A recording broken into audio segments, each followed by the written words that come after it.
200 km de métro, 72 nouvelles gares. Depuis la semaine dernière et les annonces du Premier ministre Jean-Marc Ayrault, le Grand Paris est à nouveau sur les rails, même s'il faudra attendre plus longtemps et qu'il coûtera surtout plus cher. Avant d'écouter dans un instant la réaction de François de Mazières, le député maire d'hiver droite de Versailles, voici un rappel des principales annonces, ce qu'il faut attendre du projet, notamment dans le département des Yvelines. Grand Paris Express est mort, vive le nouveau Grand Paris. Jean-Marc Ayrault a donc tranché mercredi. Oui, le projet de transport de banlieue à banlieue initié par Nicolas Sarkozy verra bien le jour, mais il coûtera plus cher et les travaux seront plus longs.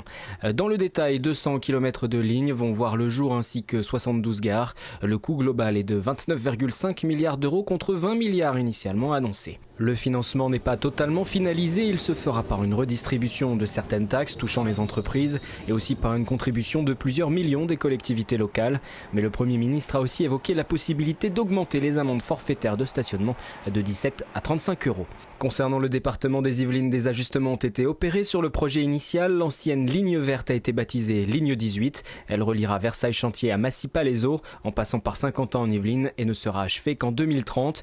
L'aménagement sera plus léger, un métro sur pneus, un tram-train et un métro aérien.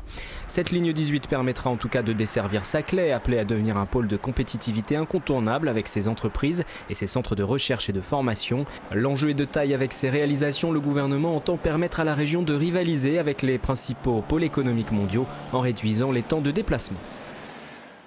Les réactions qui sont mitigées depuis l'annonce, les différentes annonces qui ont été faites, réactions mitigées dans le département. Si on se satisfait du maintien du projet, le financement est encore incertain et le choix de l'échéance de 2030 pose toujours question. Nous sommes allés à la rencontre de François de Mazières, député maire de Versailles. Il est forcément concerné par ce Grand Paris, lui qui a suivi le dossier depuis de nombreuses années de très près, dès son lancement par Nicolas Sarkozy.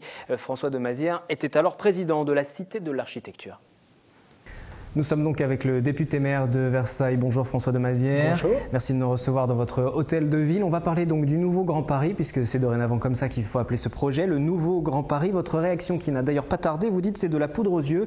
C'est dans le communiqué que vous avez publié la semaine dernière. Ça ne tient pas compte des enjeux de la population, de développement économique également. On va rentrer dans les détails. Déjà, pourquoi ce premier sentiment que vous avez eu? Non, ce premier sentiment, c'est de dire, si vous voulez, il est important effectivement que l'on réaffirme le principe de la double boucle, et notamment la boucle verte qui nous intéresse, c'est-à-dire celle qui fait Orly, et qui est devenue la ligne 18 qui devient, voilà, et qui arrive jusqu'à Versailles-Chantier. Là où je dis, c'est qu'il n'y a pas beaucoup de changements pour les Yvelines, c'est que le calendrier, le pire qu'on avait pu envisager, c'était 2030. Et effectivement, on nous dit, ça sera 2030 et après. Donc, c'est bien que l'on dise on n'abandonne pas le projet, mais au fond, je crois que personne n'avait en tête qu'il soit vraiment abandonné à partir du moment où il est indispensable pour le plateau de Saclay. Et le plateau de Saclay est une très grosse opération qui est vraiment lancée maintenant avec des universités qui vont arriver. Et l'enjeu nouveau, c'était en gros de dire quand ça va être fait entre Saclay et Versailles. Et là, malheureusement, on nous dit vous serez les derniers. Ça va ralentir le développement économique de la zone? Ça peut freiner cette partie-là du Grand Paris? Le vrai problème pour nous, c'est le financement.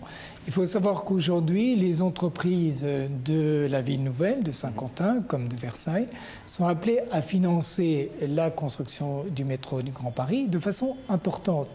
Vous avez au contraire des villes qui vont bénéficier du métro et qui, elles, ne donneront pas un sou parce qu'elles sont considérées comme en plus grande difficulté. Nous, malheureusement, on est considérés comme des zones qui ont un potentiel important, donc on est taxés.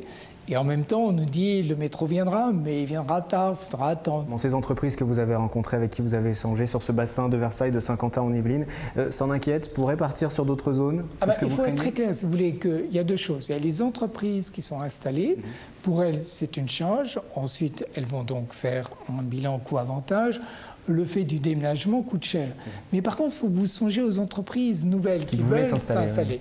Alors là, je peux vous dire de façon extrêmement concrète. Aujourd'hui, nous avons en gros ici, lorsque vous êtes propriétaire d'un terrain, une ville propriétaire d'un terrain, imaginons la ville de Versailles, elle veut vendre ce terrain. Il est évident qu'elle ne va pas brader le terrain.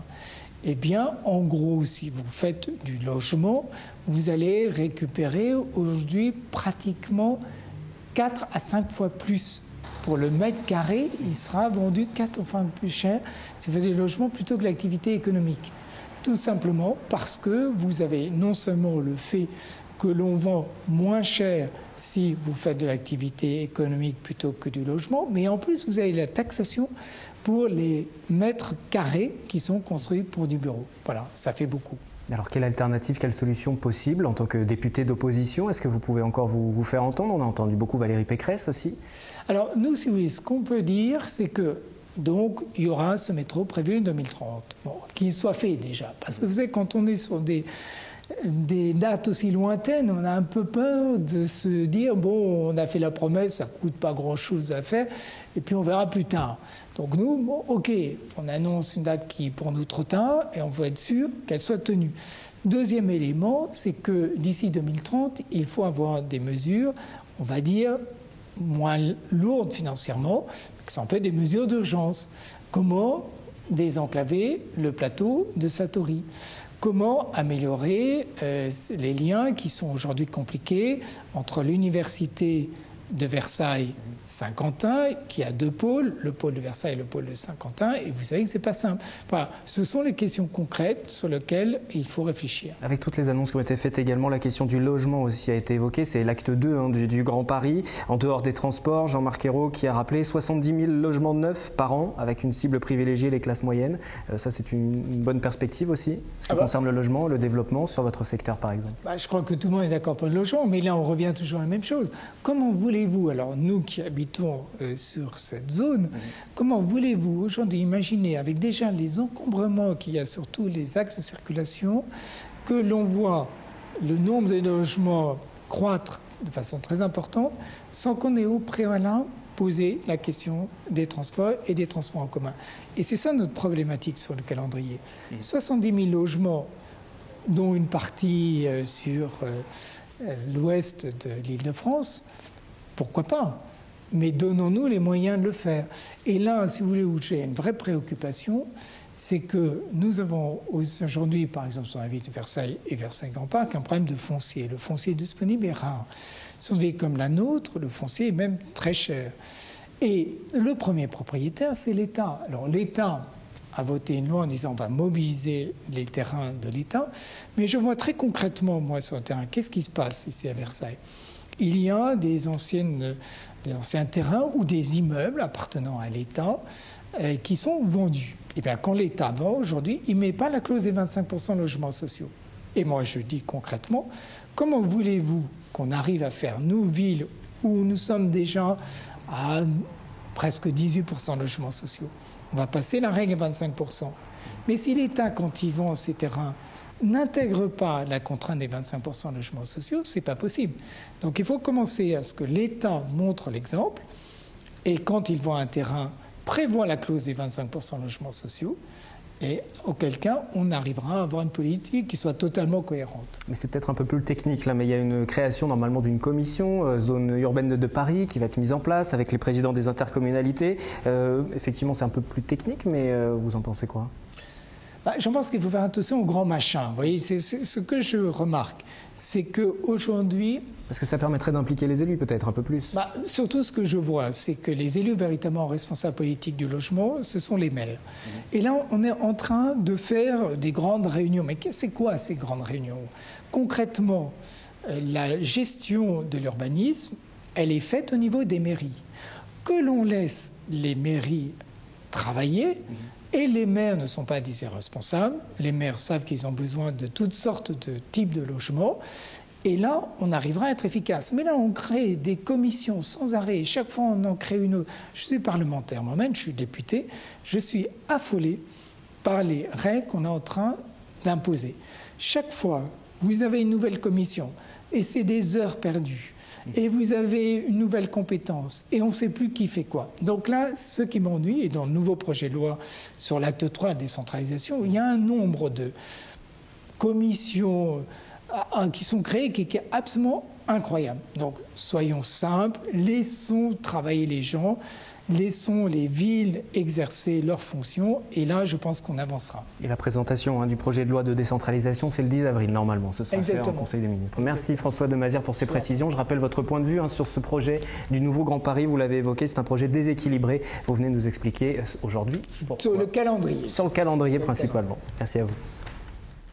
Et pour conclure sur ce dossier du nouveau Grand Paris, vous avez la parole. Que pensez-vous de ce projet? Va-t-il changer votre quotidien? Micro-trottoir à suivre et dans un instant, dans une minute, le sport, le 7-8 sport. Comme chaque lundi, Anthony Reich et ses invités, 4L Trophy et Cotrail notamment au programme. Le nouveau Grand Paris.